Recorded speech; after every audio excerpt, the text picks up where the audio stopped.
दोस्तों आज की अपनी इस वीडियो में हम बात करेंगे मर्डर केस के बारे में। मर्डर के बारे में बात करेंगे, हत्या के बारे में बात करेंगे। जब भी किसी की हत्या हो जाती है दोस्तों, हत्या कई तरह से हो सकती है। मतलब कि हत्या गैर इरादतन भी हो सकती है, या फिर हत्या करने का प्रयास किया और हत्या हो गई, या फिर मान लीजिए प्लान के साथ पूरी हत्या की गई। अब कई सारे मामले हर केस को पढ़ने के बाद अलग अलग तरह से पता चलते हैं। हम जितने भी केसेस लड़ते हैं मर्डर के, उसमें हमने कई बार ऐसा देखा कि जो मर्डर हुआ, मर्डर करने का इरादा नहीं था पर वो मर्डर हो गया। पर हम बात करें प्रोफेशनल्स की, जो प्रोफेशनल जो लोग मारने के लिए ही आते हैं, उनके भी केसेस लड़े जाते हैं प्राइवेट काउंसिल्स के द्वारा, और वो भी स्टेट को जाकर चैलेंज करते हैं कि ये मर्डर नहीं है। साथ ही बात करेंगे 307 की भी, और हम ये भी इसमें बात करेंगे कब 299 के तहत मर्डर बनता है, कब 300 के तहत मर्डर बनता है, और कब आईपीसी का सेक्शन 301 लगता है तब मर्डर बनता है। तो उस सब में डिफरेंस है।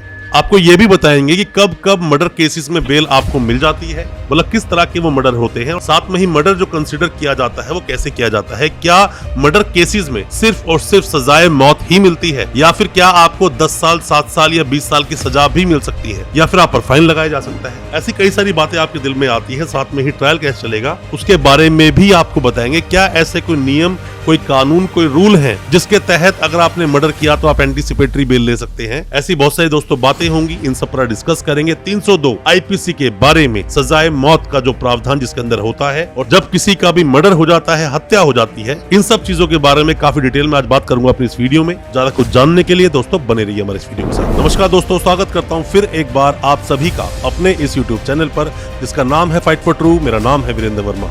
जैसा आप सभी जानते हैं, हम इसी तरह की लीगल अवेयरनेस की वीडियोस आपके लिए लेकर आते हैं और आपको बनाते हैं कानूनी जानकारी। दोस्तों 302 का जो अपराध है, जो आईपीसी अगर आप देखते हैं, इंडियन पीनल कोड 1860 का जो ये एक्ट है, अगर आप इसको देखेंगे तो 302 में लिखा है पनिशमेंट फॉर मर्डर। सिर्फ इतनी बात लिखी हुई है, पनिशमेंट फॉर मर्डर, और साथ में ही अगर आप इसमें देखेंगे कि सजा कितनी है तो यहाँ लिखा हुआ है कि whoever commits murder shall be punished with death, मतलब उसको सजाए मौत ही दी जाएगी। और साथ में लिखा है इम्प्रिजनमेंट फॉर लाइफ, और साथ में मतलब कि उम्र कैद का भी प्रावधान है, या फिर उस पर फाइन भी लगाया जाएगा। इन दोनों जो सजाएं हैं इनके साथ साथ भी, जैसा मैंने पहले भी आपको कई बार बताया है दोस्तों, किसी भी सभ्यता में, किसी भी समाज में किसी को फांसी देना या किसी को मार देना, सजाए मौत देना, इसको ठीक नहीं माना जाता। इसकी आलोचना की जाती है। ह्यूमन राइट्स भी इसका विरोध करता है, लोग भी विरोध करते हैं। जितने भी एक्टिविस्ट हैं इसको चाहते नहीं कि किसी को भी मारा जाए। पर उसका क्या कि जो लोग जेल के अंदर बंद हैं और बंद होने के बावजूद भी वो किसी की हत्या कारित कर देते हैं, ऐसा बहुत बार होता है। कई लोग जो लाइफ इम्प्रिजनमेंट काट रहे हैं जेल के अंदर, उसके बावजूद भी देखा जाए तो जेल में ही वो दूसरी हत्या भी कर देते हैं। वो मामला क्या होता है? ऐसे मामलों में इन लोगों को सजा जो दी जाती है वो किस सेक्शन के तहत दी जाती है? दोस्तों आईपीसी का सेक्शन अगर आप 303 पढ़ते हैं तो आईपीसी के सेक्शन 330 में लिखा है punishment for murder bye life convict. किसी को लाइफ कन्विक्ट मिला हुआ है, लाइफ कन्विक्शन किसी को मिला हुआ है, उम्र कैद। और ऐसे में अब अगर वो किसी का मर्डर अंदर कर देता है तो ऐसे इंसान को जो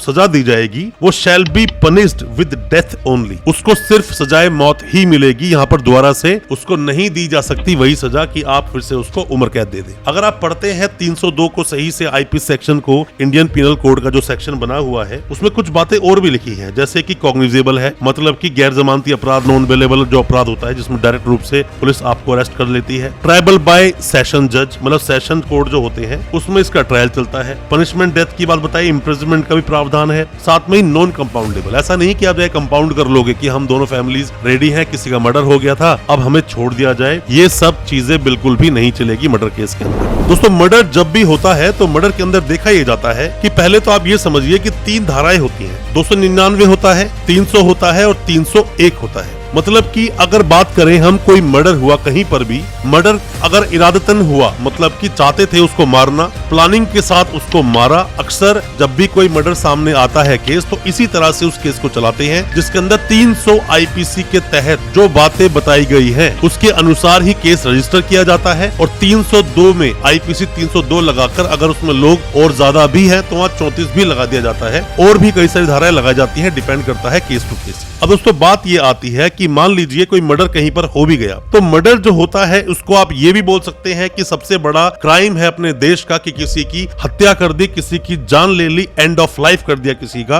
किलिंग जो नेचर का जो अपराध है, इसमें जल्दी से इजीली आपकी सुनवाई की नहीं जाती, वक्त लगता है इसके अंदर। बेल की अगर हम बात करें, बेल डिपेंड करता है कि मर्डर किस तरह किया गया, कितनी ब्रुटैलिटी उसमें दिखाई गई, मतलब कितना निर्दयता से वो मर्डर हुआ है।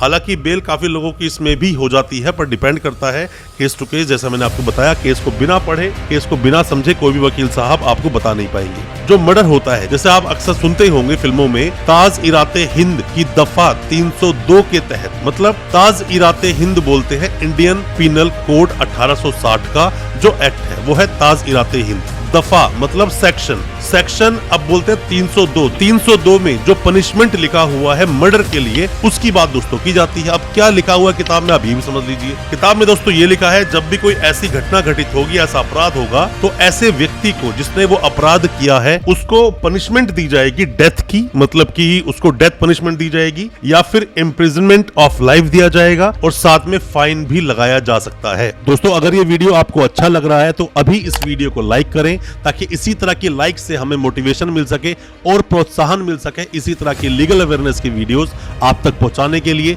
और आप अगर पहली बार आए हैं हमारे इस चैनल पर, पहली बार देख रहे हैं हमारे इस वीडियो को, हमारे चैनल को अभी सब्सक्राइब करें, साथ में लगा बेल आइकन जरूर दबा दें, ताकि इसी तरह की लीगल अवेयरनेस की वीडियोस आप तक पहुंच सके सबसे पहले। दोस्तों हम बात करते हैं बेल की, कि इसमें 302 में बेल के क्या प्रावधान है, बेल आप कैसे लेंगे। दोस्तों होता क्या है कि सबसे आसान 302 में बेल होती है इंटरिम बेल लेना। इंटरिम बेल क्या है? इंटरिम बेल की आपके घर परिवार में, मान लीजिए कोई भी इंसान जो एक्यूज है, जेल में बंद है, 2, 3, 4 साल हो गए उसको जेल में बंद है, या फिर 6 महीने से ही अभी वो जेल में बंद है मान लीजिए। अब वो इंसान जो बंद है, उसकी वाइफ की डिलीवरी है, मतलब उसकी वाइफ प्रेग्नेंट है, अभी उसकी डिलीवरी होने वाली है, तो उसको इंटरिम बेल मिल जाएगी। 1 महीना, 2 महीना, 3 महीना, डिपेंड करता है वो क्या कंडीशन है उसके अनुसार। हालांकि वो इंटरिम बेल बाद में बढ़ाई भी जा सकती है, या उस व्यक्ति के घर में किसी की डेथ हो गई, या फिर सीरियसली किसी का ऑपरेशन होता है, ऐसे मामलों में इंटरिम बेल लेना आसान होता है 302 जैसे मामलों में, जिसमें किसी की हत्या कर दी गई है। क्योंकि ऐसे मामलों की जो सुनवाई होती है थोड़ी डिले होती है, थोड़ा धीरे धीरे केस चलता है। ज्यादा ही आप बेल लगाओगे, डिले हो रहा है, तो हाई कोर्ट ऑर्डर कर देता है कि जल्द से जल्द इस केस का निपटारा करो, वो भी आपके अगेंस्ट जा सकता है। तो इंटरिम बेल लेना थोड़ा आसान हो सकता है। अब बहुत सारे लोग मुझसे ये पूछते हैं सवाल कि सर अभी मर्डर केस में 302 में किसी मेरे भाई को जानकर के सगे संबंधी को पुलिस ने पकड़ लिया है, मतलब जेल भेज दिया उसको, तो सर उसको क्या एंटीसिपेटरी बेल मिल जाएगी? दोस्तों 302 जैसे मामलों में डिपेंड करता है आपने ग्राउंड क्या लिया। अब कहीं पर मर्डर हुआ और आप वहां तो अवेलेबल ही नहीं थे, या मान लीजिए आप तो गांव में थे या दूसरे शहर में थे, कहीं पर भी थे, तो उसका आपको सबूत देना पड़ेगा, उसका आपको प्रूफ देना पड़ेगा। ऐसा नहीं कि आपने सुपारी किसी की दे दी और आप दूसरे स्टेट चले गए, आपने मारा नहीं, पर मारने का काम तो आप नहीं किया, उसका ऑर्डर तो आपका ही है ना। तो ऐसे में भी आप ये नहीं दिखा सकते दूसरे स्टेट में था, अगर लिंक आपका हो गया तो यहाँ पर आप फंस ही जाओगे। मतलब कि नॉर्मल मामलों में किसी ने बोला कि ये भी था, 2 लोग पकड़े गए, तीसरे को बोलते हैं ये भी था और आप वहां पर अवेलेबल नहीं थे, तो ऐसे मामलों में एंटीसिपेटरी बिल्कुल ली जा सकती है। और भी ग्राउंड्स बनाए जा सकते हैं, वो आपके वकील साहब पर डिपेंड करता है कैसे वो ग्राउंड बना रहे हैं। कि हम जब भी कोई बेल लगाते हैं तो हम पहले केस को पूरा पढ़ते हैं, जाके एक्यूज से जेल में मिलते हैं, तभी उस चीज के बारे में पूरी जानकारी मिल पाती है। ऐसे ही बेल लगाना हमेशा गलत होता है, बेल डिसमिस हो जाएगी। एंटीसिपेटरी बेल बहुत ही स्ट्रॉन्ग ग्राउंड पे मिलेगी, वरना आपको नहीं मिलेगी। अब हम बात कर लेते हैं इसके ऊपर कि रेगुलर बेल। कोई इंसान मान लीजिए जेल में है, अब उसको बेल कैसे मिलेगी? चार्जशीट लग गई, सर अब तो हमारी बेल हो ही जाएगी, सर इन्वेस्टिगेशन पूरी हो गई, अब तो हमारी बेल हो ही जाएगी, सर अब तो मेरे चार्ज फ्रेम होने वाले हैं, और सर मुझे तो 6 महीने हो गए, 1 साल हो गया, अब तो मेरी बेल हो ही जाएगी। ऐसा नहीं होता दोस्तों। आप जिस केस में अंदर हो वो मर्डर केस है, और मर्डर केस बहुत ही सीरियस नेचर का अपराध होता है। इसमें काफी कुछ देखा जाता है कि मतलब अगर आप बाहर आ गए, लोग तो इंटरिम पर बाहर आने के बाद भी जो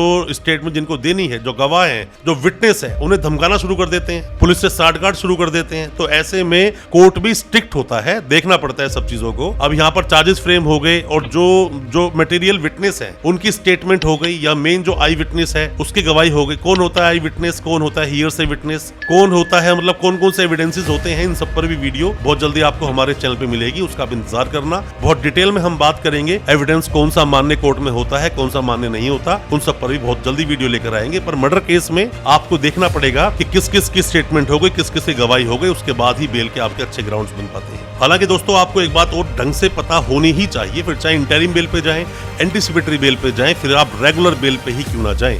आप सोचे सेशंस कोर्ट में बेल लगाई और बेल हमारी नहीं हुई, आगे बेल होगी भी नहीं, ऐसा नहीं है दोस्तों, डिपेंड करता है। ऐसे मामलों में जो सीरियस मामले होते हैं, मैं मर्डर की बात नहीं करता, मैं पॉक्सो की, एनडीपीएस की, रेप जैसे केसेस जो हम केसेस फाइट करते हैं, अक्सर ऐसा देखा जाता है कि बेल नीचे जो कोर्ट होते हैं, सेशंस कोर्ट, वहां से बेल डिसमिस हो जाती है, तो हाई कोर्ट, सुप्रीम कोर्ट जाने के बाद आपकी बेल हो भी जाती है। तो आपको फाइट तो दोस्तों पूरी करनी ही पड़ेगी, बेल आपको बार बार लगानी पड़ेगी। ऐसा थोड़े चांस कम होते हैं कि एक ही बार में आप बेल लगाएंगे और आपकी बेल हो जाएगी। आपको इंतजार करना पड़ सकता है, आपको थोड़ा वेट करना पड़ सकता है, पेशेंस होना बहुत जरूरी है। अक्सर दोस्तों ऐसा देखा गया है कि जब भी किसी को फांसी की सजा होती है तो यहाँ पर कई बार बात ऐसी की जाती है कि किसी को जान से मार देना सभ्य समाज की ये पहचान नहीं है। और दोस्तों जब कोई किसी को मार देता है, लोगों के अंदर रोष होता है। यहाँ बात की जाती है आर्टिकल 19 और 21 को हिट होने की, कि किसी की दैहिक और प्राण की स्वतंत्रता है, आप किसी के प्राण छीन नहीं सकते। पर जिस इंसान ने किसी दूसरे को जान से मार दिया तो ऐसा बिल्कुल पॉसिबल है कि सजा मौत की दी जा सकती है। जिस तरह से 309 आईपीसी में बताया गया है कि आप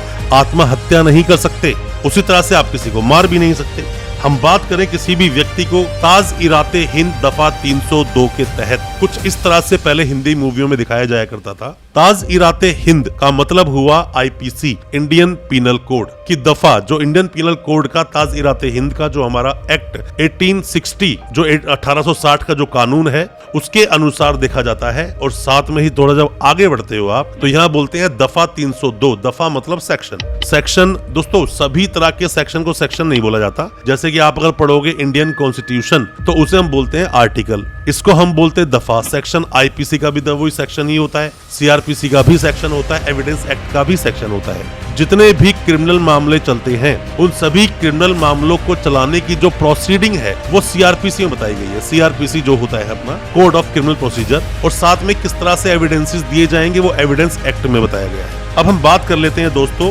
कि जो मर्डर का मामला है वो 3 तरह से क्यों बांटा गया है। दोस्तों बोलते हैं कि जो 299 है, सबसे पहले 299 को आप समझ लीजिए। 299 बोलते हैं कि सर्कमस्टेंसेस चाहे कुछ भी रहे हो पर किसी भी इंसान की जान गई है, ऐसे मामले में कल्पेबल होमोसाइड की बात करता है 299। अब दोस्तों कल्पेबल होमोसाइड में अब उसको मारने का, जिस इंसान की मौत हुई, जिसकी हत्या कर दी गई, उसमें अब आपने जान से मारा, जिसको वो जानबूझकर मारा या गलती से मर गया, ये बात की बात है, ट्रायल तय करेगा। बट फिलहाल कोई इंसान मरा है, वही कल्पेबल होमोसाइड में काफी डिटेल में बताया गया है। जब भी मैं वीडियो लेकर आऊंगा कल्पेबल होमोसाइड को तो डिटेल में बताऊंगा। आप 300 पर और 301 पर भी डिटेल वीडियो हम लोग बनाएंगे, बट अभी मैं आपको शॉर्ट में बता रहा हूँ। 300 का मतलब आईपीसी का मतलब यह है अपराध हुआ है, किसी का मर्डर हुआ है और इरादा उसमें था किसी को मारने का। यह 300। जब भी आप देखो किसी का मर्डर होता है 302 के तहत जब कोई केस दर्ज होता है तो वहां 300 को रेफरेंस माना जाता है कि 300 के बाद ही 302 को बनाया जाता है। 301 बोलता है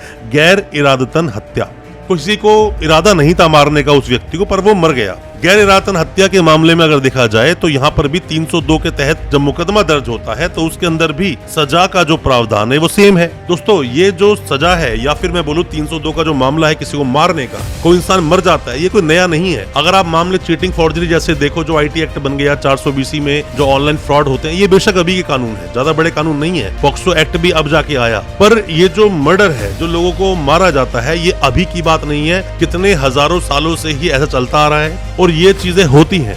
इस पर कानून और स्ट्रिक्ट किए गए आगे जाकर कि अब तो ऐसा होता है कि किसी को आप थप्पड़ भी मार दो तो उस पर भी केस दर्ज हो जाता है। उस पर हालांकि हमने वीडियो अलग से बनाया हुआ है, आप उस वीडियो को देख जरूर लेना। कोई भी किसी तरह का सवाल आपके दिल में दोस्तों मर्डर केस को लेकर सवाल अपने पूछें, कमेंट बॉक्स जाके हमें सजेस्ट करें, या फिर कुछ जानना चाहते हैं अपने केस को लेकर हमें व्हाट्सएप करें, हम आपको रिप्लाई करेंगे। हो सकता है आपको आपके केस से हम आसानी से निकाल पाए। बहुत बहुत शुक्रिया दोस्तों, धन्यवाद हमारी इस वीडियो के साथ बने रहने के लिए।